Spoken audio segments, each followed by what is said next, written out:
Setting up the scope with the GlideScope tower is incredibly simple. We have disposable fiber optic scopes. We pick the slim size to go through the double lumen tube. So this says slim 3.8 on the packaging. I throw away the outside wrapper.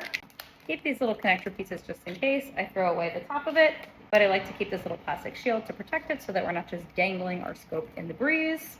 So this one is asking me to connect to camera A. Just trace the wire down so that you know you have the A connection. The reason why there's A and B is because you could actually split the screen and have a GlideScope on one side and your fiber optic on another if you choose to do it that way. We have McGrath, so I'm just going to use the McGrath rather than going through the double setup, but just know that is an option. So first thing to check, make sure your light is on.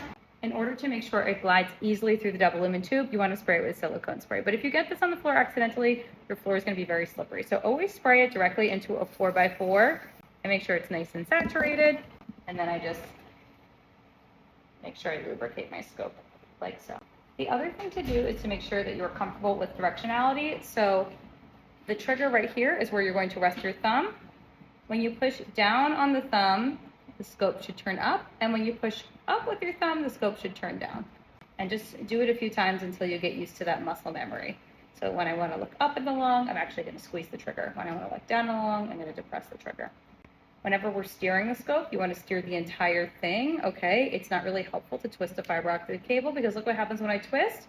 The bottom of the scope doesn't really go anywhere. So you want to rotate the entire thing as one piece. This is where your suction is going to hook up to, and we'll test it before we begin by pressing the button and making sure the suction works. So always keep your thumb on the trigger the entire time, steer the entire device at once as one piece, get used to up and down, and make sure your suction is working before you begin.